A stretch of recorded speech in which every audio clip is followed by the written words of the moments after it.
Permanent hair removal at Anos. Flat 25% off. Call 970-389919.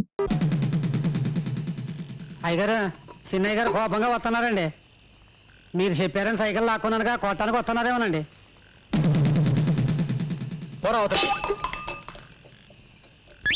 నాన్న అరిటాకు లాంటి మనం 2 పాయలుగా చీలిపోయాం.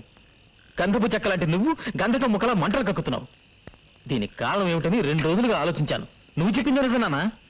ఏంటి? కోడలు ఇంట్లో అడుగు పెట్టిన తర్వాతే మన ఇద్దరి మధ్య గొడవలు వచ్చాయి. అందుకే దాన్ని పుట్టింటికి పంపించేస్తాను. సరేనా? ఇందులో అమ్మాయి తప్పే ఉందిరా పుట్టింటికి పంపించడానికి. నాన్న అయినా గొడవ వచ్చింది నీకు నాకు మధ్య. మీ ముగ్గురు పిల్లలు కూడా నాకెందుకు? అవు నాతో మాట్లాడుతున్నావు ఏంటి? నాతో మాట్లాడుతానక వద్దు. అసలు నీ ముఖం కూడా నాకు చూపించొద్దు. వెళ్ళు ఎక్కడి నుంచి.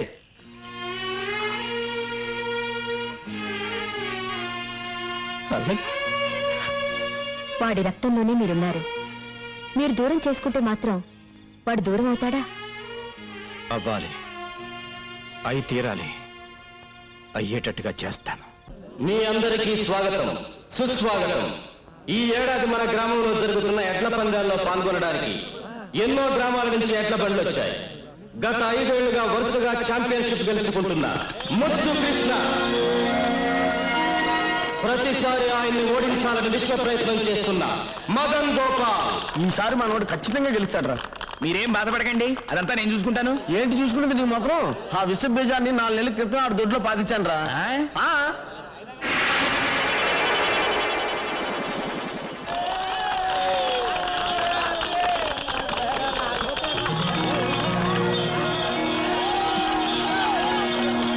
ఒక గొప్ప శుభవార్త. 20 ఏళ్ల క్రితం ఎక్కడ ఈ పందేలు జరిగిన ఛాంపియన్ కప్ గెలుచుకునే శ్రీ దశరథ రామయ్య గారు మళ్ళీ 2 ఏళ్ల తర్వాత పోటీల్లో పాల్గొనడం ఎంతో ఆనందదాయకమైన విషయం. 20 ఏళ్ల తర్వాత మళ్ళీ ఈ సింహం పోటీలో పాల్గొంటుందంటే మీరిచ్చే వెండి కప్పు కోసమో బహుమతి డబ్బుల కోసమో కాదు. మా అన్నయ్య ఓడిపోతే తన ఆస్తి మొత్తం రాసిచ్చేస్తాడు. అలాగాక మా అన్నయ్య గెలిచి ఎవరు ఓడిపోయినా ఊరోజు శాశ్వతంగా వెళ్ళిపోవాలి.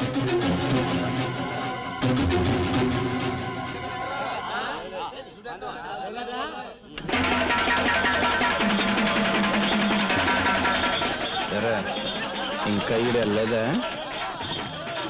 పందెం వేసింది దశరథ రామయ్య అయితే ఈ పందెంలో గెలుపు ఆయన కొడుకు ముద్దు కృష్ణది.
ఎందుకు బండి చీల తీసావు?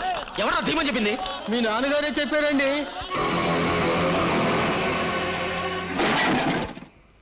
ఇంత నీచానికి దిగజారుతాడా? 10 మందిలో అవమానించడం దానికి ఒక్క మాటలో వెళ్ళిపో అంటే వెళ్ళిపోతాంగా. నేను బయటికి వెళ్ళి బతకలేను అనుకున్నాడేమో. ఆహా, ఆయనే బతకలేడు. తెల్లారితే ఆయన మొహానికి ఎవరు గడ్డం ఇస్తారనుకున్నాడు? నేను వెళ్ళాక ఇంత గడ్డం పెరిగి పిచ్చాడైపోతాడు. ఏంటి ఇంకా నిలబడ్డావు? క్షేమంగా వెళ్ళి రండి అని మనకెవరు బొట్టు పెట్టి సాగనంపరా? పద పద. ఏమైంది? ఎక్కడికి వెళ్తున్నారు? తెలియదు పిన్ని. ఇంతకాలం ఆ ముసలాయన ప్రపంచం వరకు బతికాను. ఆయన పొలం వెళ్ళి రమ్మంటే వెళ్ళొచ్చాను, పట్నం వెళ్ళి రమ్మంటే వెళ్ళొచ్చాను. ఇప్పుడు నేను ఈ ఇంట్లోంచి వెళ్ళిపోవడం ఆయనకి కావాలి. అందుకే వెళ్ళిపో.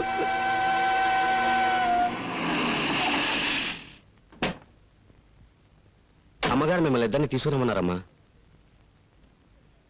మనకు చోటు దొరికే వరకు మా ఇంటికి వెళ్ళిపోదాం రండి.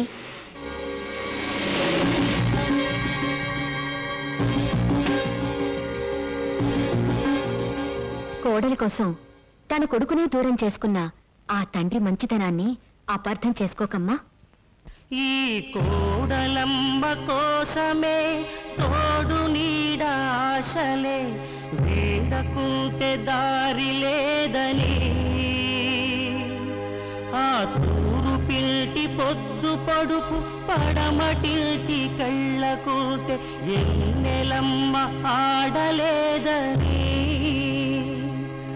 ఇది కన్నోళ్లకు కన్నీళ్లకు కడుపు కోత ఇంతేనని ఏదేమైనా ఇద్దరి ప్రేమ ఆదర్శం కావాలని 5 జన్మలుగా తలుపులు గడి పెళ్ళామంట. అట్టగా మనం ఇందాక మాట్లాడుకునేది ఏంటి గురించారా? ఏమైనా తెలకు ఏంటి బ్యాడ్లకు? నువ్వు ఎదురవడం నా బ్యాడ్లకు. అది కదయా తలుపు గడి పిల్ల నీ పిల్ల ఒకటేనట్టుగా. అమ్మా ఇదిగో 100 చేతులు కట్టవా. నీ విన్నది నిజమేనా? ఎవరుగా ఎవరు చెప్పాడు నీకు? 5 జన్మలుగా నీ పెళ్ళం తలుపులు గడి పెళ్ళం ఒకటేనటగా. ఎవరు చెప్పాడా నీకు? ఈ జన్మ కూడా నీకెందుకు చేతులు కట్టమంటే? పిచ్చ పిచ్చగా ఉందా? చెప్పండి. అర్జెంట్ గా మీతో ప్రైవేట్ గా మాట్లాడు. ఆ విషయం కాదు కదా. ఛా, నీకు నాకు ఒకటే పెళ్ళం అనే సినిమా మీరు మన థియేటర్లో వేసినప్పుడే నాకు డౌట్ వచ్చింది. చీలిపి ఆ తలుపులు గడి పెళ్ళాన్ని మీరు లేపుకొచ్చేట్టుగా. ఈ విషయం నీకు ఈ ఊళ్ళో వాళ్ళందరికీ ఎవరు చెప్పారా? అసలు నీకు నాకు బుద్ధుందా? లేదు. నాకు బుద్ధుంటే నిన్ను పాతేయకుండా నేనెట్టా ఊరుకుంటాను రా. ఈ విషయం తెలుసా నీకు? నాకు పెచ్చెక్కింది, నాకు పెచ్చెక్కింది. కూరగాయలతో స్నానం చేస్తా నీకు. నాకు పెచ్చెక్కింది, నాకు పెచ్చెక్కింది. నేను భరతనాట్యం చేస్తున్నాను, నాకు కూచిపూడి కూడా వచ్చు. నేను రోడ్డు మీద పరిగెడుతున్నాను. ఆహాహా ఓహోహో. అప్పిచ్చేదాకా మన చుట్టూ తిరిగాడు, ఇప్పుడు వసూలు చేసుకోవడానికి చెప్పులు అరిగేదాకా ఆడు చుట్టూ తిరగాల్సి వస్తుంది. ఈ తమ్మాయి గాడు ఎక్కడున్నాడో కాబట్లేదయ్యా. ఎందు బాబు? వాడికి 30,000 రూపాయలు అప్పించాను. నెల రోజుల నుంచి కనబట్టలేదు. కనపడి కాలు చేతులు ఎరగొడతాను. ఆడు ప్యాకెట్కి డబ్బు తగిలేస్తే నాకెందుకంట? అప్పు తీసుకున్నాక ఇచ్చేయాలగా. ఇలా ఎంతకాలం తప్పించి తిరుగుతాడో నేను చూస్తాను. క్షమించండి. పర్లేదు పర్లేదు. ముందా తలిపేసాయి. అప్పులాలకు మొహం చూపించలేక కప్పలాగా ఎంతుకుంటూ వచ్చాను. అదే నేను మీ పొజిషన్లో ఉంటే ఓ 2 ఎకరాల పొలం అమ్మి పారేసి అప్పులాలు మొహాన్ని కొట్టేవాడిని. ఛా, ముష్టిది 2 ఎకరాలు నాకుంటే నేను అమ్మేసేవాడిని. ఛా, నాకుంటే నేను అమ్మేసేవాడిని. ఛా, శత్రుశేషం రుణశేషం ఉండకూడదంటారు నాయన. అందుకే అమ్మాయి ఆహా, అప్పుడే కళ్ళకు గంపలు కట్టుకుని పేకాడే లెవెల్కి ఎదిగామన్నమాట. వాడు కట్టుకోలేదండి బాబు. వాడి లుక్కు మా ముక్కల మీద పడితే మాట ఎక్కడ గల్లం తోతుందని మేమే బలవంతంగా కట్టాం. ఏంట్రా ఏమైంది? ఇదేమిటి ఈయన ఇక్కడికి వచ్చాడు? మా వారు పాపం పేకాట్లో 6 లక్షలకు పైగా మునిగిపోయారు. మీరే ఏదో రకంగా సహాయం చేయాలండి. ఎవరు? తమ్మేక? మా ఊరు మాకు కావాల్సినాడు. ఒరే సర్వమంగళం, ఒక 50,000 ఇవ్వరా. 50,000? ఏం చాలదా? అమ్మో నాకు వద్దు. ఏ తీసుకుంటే తీర్చడం కదా, నీకు ఆస్తి ఉంది కదా. నాకు అక్కడిది వేరే ఉంటున్నావుగా. మీ అన్నయ్య నీకేం ఆస్తి పంచలేదా? ఏంటి పంచాయతీ 13 ముక్కలు? ఆయన ఎప్పుడు ఎంత ఇస్తే అంతే. చూసారా, తమ్ముడిని అమాయకుని చేసి అన్న మొత్తం ఆస్తి కాజేశాడు అన్నమాట. చూడు, ఎలాగూ పంచలేదు కాబట్టి అందులో నీకు సర్వాధికారాలు ఉన్నాయి. మంచి రేటు చూసి 2 ఎకరాలు అమ్మి పెడతాను. ధైర్యంగా ఉండు. ఆ ఖాళీ స్టాంప్ పేపర్ మీద సంతకం తీసుకో. అలాగేనండి. నిన్ను ఎక్కడ నిలబడతానో చూడు. నడి రోడ్డు మీద కాదు కదా. రత్నమా, ఏడి మీ ఆయన ఉంటే పిలు. ఎందుకు బావగారు? ఆడికి బుద్ధి ఉందో లేదో తెలుసుకోవడానికి. ఎవరైనా కాగితాలు తీసుకొచ్చి సంతకాలు పెట్టమంటే వెనక ముందు కూడా పెట్టేస్తాడా? ఏమైంది? ఏమవుద్ది? బంగారు లాంటి 2 ఎకరాలు ఇదిగో సచ్చిమిత్రు రాసుకున్నాడు. ఆయనేం రాసుకోలేదు, నేనే రాసిచ్చాను. అంత అవసరం ఏమొచ్చింది? నాకు అప్పులు అవసరాలు ఉండవా? అంత కొంపలంటుకు పోయే అవసరాలు ఏంటో చెప్తే నేనే డబ్బు ఇచ్చేవాడిగా. అదే అదే ఎందుకో అని అడుగుతున్నాను. పెద్ద ఆయనకి నీకు లెక్క చెప్తూ నీ ముందు చేతులు కట్టుకుని నిలబడాలా? నేనేం పసిపిల్లాని కాదు. నాకు పెళ్ళైంది, పెళ్లికి ఎదురు కొడుకున్నాడు. ఆ మాటకు వస్తే ఈ ఆస్తిలో నాకు హక్కు ఉంది. నీకంతగా ఇష్టం లేకపోతే నా వాటా నా మొహం మీద పారాయి. నేను ఎక్కడికైనా వెళ్ళి బతుకుతాను. ఏమైందండి మీకు? ఆస్తిలో బాగా అడుగుతున్నారా? ఇదంతా ఆయన రక్తం ఒడిచి సంపాదించిందండి. ఆయన రక్తం ధారపోస్తే నేను చెమట వచ్చాను. ఆయన రెక్కలు ముక్కలు చేసుకుంటే నేను రాత్రి బాబులో కాపలా కాశాను. ఆస్తి పంచిస్తే మర్యాదగా ఉంటుంది, లేకపోతే కోర్టుకు వెళ్ళాల్సి ఉంటుంది. అక్కర్లేదా? ఇదిగోరా, ఇవి నీ ఆస్తి పత్రాలు. ఇవి ఇప్పుడు రాయించినవి కదరా. మీ ఇద్దరికి పెళ్లి చేసి పెట్టని అప్పుడు ఆ రోజే రాయించాను. రే, కావాలంటే నా ఆస్తి మొత్తం రాసిచ్చేస్తాను. అంతేకాని నన్ను విడిచిపెట్టి దూరంగా వెళ్ళిపోతాను మాత్రం చెప్పొద్దురా. ఇప్పటికే కొడుకు దూరం ఎందుకే కుమిలిపోతున్నాను. మీరు కూడా నన్ను విడిచిపెట్టి వెళ్ళిపోతే నేను అనాథరైపోతాను. వద్దురా. ఏమండి, రెడీయా? వస్తున్నా. బేబీ, నువ్వు వెళ్ళి కార్లో కూర్చో. నేను హ్యాండ్ బ్యాగ్ మర్చిపోయాను, తెస్తాను. ఎక్కడికి? చూడు బాబు, ఇన్నాళ్ళకి నా కూతురు నా దగ్గరికి వచ్చింది. కాస్త గాలి పీల్చుకోవడానికి అవకాశం ఇవ్వు. అన్నట్టు ఏదో బిజినెస్ చేయాలన్నట్టుగా. దేనికి? నా కాళ్ళ మీద నేను నిలబడ్డానికి. ఓహోహోహో, ఏ చదువుతో, ఎవరి తెలివితేటలతో, ఎవరి డబ్బుతో? ఆ? నీ కాళ్ళ మీద నువ్వు నిలబడాలని పరాయి వాళ్ళ చేర మీద కూర్చొని చెప్పకూడదు బాబు. మా బేబీ నిన్ను పెళ్లి చేసుకునే పాపానికి బ్రతికినంతకాలం ఇంత అన్నం పెడతాను. అంతకన్నా ఓవర్ యాక్టింగ్ చేయొద్దు. ఫోన్ వస్తే నేను పార్టీకి వెళ్ళానని చెప్పు. ఇల్లు జాగ్రత్తగా చూసుకో. అత్తమ్మా, నీకు బ్యాడ్ టైం స్టార్ట్ అయింది. ఏమండి, జరిగిందేదో జరిగిపోయింది. మీరు పెళ్లి చేసుకోండి. నువ్వు ఇంకొకళ్ళ భార్య అని తెలిసాక ఎలా పెళ్లి చేసుకోమంటావు పారు? అరే దా సౌత్ బ్రదరు దా. నేను నీకు సౌత్ పడుతున్నా. నిన్ను చంపేస్తాను. బయట ఏమండి, మీరు తిట్టాలనుకుంటే నన్ను తిట్టండి, కొట్టాలనుకుంటే నన్ను కొట్టండి. ఆయనే అనొద్దు. ఏంటి ఏంటి వీడు నీకు ఆయన అయిపోయాడా? మీరు భర్త అయితే ఆయన ఎక్స్. ఆయన ఎక్స్ అయితే నేను జెండా. మాది 5 జన్మల బంధం. అయ్యి బాబోయ్. అరే, నీ పొద్దు కత్తుంటేవరా? దీన్ని నేను ఊరుకోను, నరుకుతాను. ఒరే, నీకు దండం పెడతాను రా. సౌతి బ్రదర్ 10 సార్లు పిలవకురా. పై ప్రాణాలు పైన పోయేటట్టున్నారా? నీకు దండం పెడతాను రే.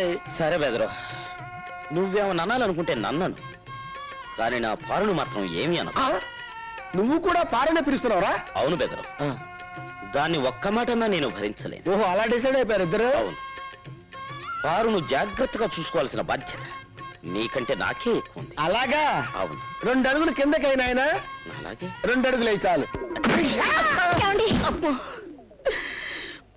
వస్తా, వెళ్ళొస్తా, మళ్ళెప్పుడొస్తా?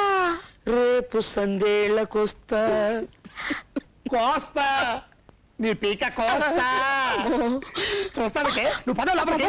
తప్పుతా నిన్ను అసలు. నువ్వు పద. ఒరే దరిద్రుడా, నీ పెట్టరా? రేపు నువ్వు లేనప్పుడు వచ్చి తీసుకెళ్తాను సౌత్ బెదరు. నిన్ను చంపుతా, నిన్ను చంపి పాట. నా ఆస్తి అంతా నీ చేతిలో పెట్టేశాను. మనం కొత్తగా మొదలు పెట్టబోయే వ్యాపారానికి నీ పేరు నా పేరు కలిపి పెడదామే. తమ్మయ్య బ్రేక్ అని పెడదామా బ్రేక్ తమ్మయ్య అని పెడదామా? తమ్మయ్య బ్రేకే. మీ అన్నయ్య బంజరు భూములు ఇచ్చి మోసం చేశాడు. ఏంటా నువ్వు వండిది? నేను కాదండి, ఇడిగో ఈయన అంటున్నాడు. ఎగువ భూములేమో నీరు లేక పనిచేయవంట, దిగువ భూములేమో ఉప్పు నీరు కనుక పనిచేయవంట. ఒక ఎకరం మాత్రం పనిచేస్తుంది. పోన్లే. అది కూడా ఇప్పుడు కాదండి, మనం చచ్చాక పాతి పెట్టడానికి శ్మశానం అండి అది. పనికిరాని బంజరు భూములు ఇచ్చి నిన్ను మోసం చేశాడన్నమాట మీ అన్నయ్య. మోసం చేసింది ఆయన్ని కాదు. ఓయ్ సత్యమూర్తి, నిన్ను లేకపోతే జీవితాంతం రెక్కలు ముక్కలు చేసుకుని కష్టపడి సంపాదించుకున్న భూమిని అంత తేలిగ్గా నీ చేతికి అందరిస్తానా? ఏ రోజైతే నువ్వు వాడిని బుట్టలో వేసుకున్నావో ఆ రోజున ఈ పనికి మాలిన భూములని ఆడి పేరును రాశాను. బ్రేకు మర్యాదగా ఈ ఊరు వదిలిపెట్టి వెళ్తావా లేదా? ఒరే తప్పురా, తల్లి లాంటిది, దండం పెట్టుకో. తల్లి మధ్యలో కాలం ఉండేటప్పుడు బతికిపోయారు, లేకపోతే మీ ఇద్దరు నరికి రెప్పలు పెట్టేవాడిని. And for more videos, Please subscribe to iDream. Please subscribe to iDream. Please subscribe iDream. And please subscribe to iDream. For more videos, subscribe to iDream. please like, share and subscribe to the channel. Congratulations iDream. Subscribe to iDream. Subscribe to iDream. So subscribe to iDream Media.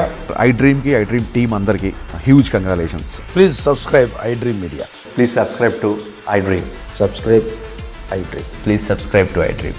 iDream అంటే నా కళల ఛానల్ను subscribe చేసుకున్న నోరు తిరుగుతలేదు, మీరైతే గంట గుర్తు కొట్టండి. For more such videos, please subscribe to iDream.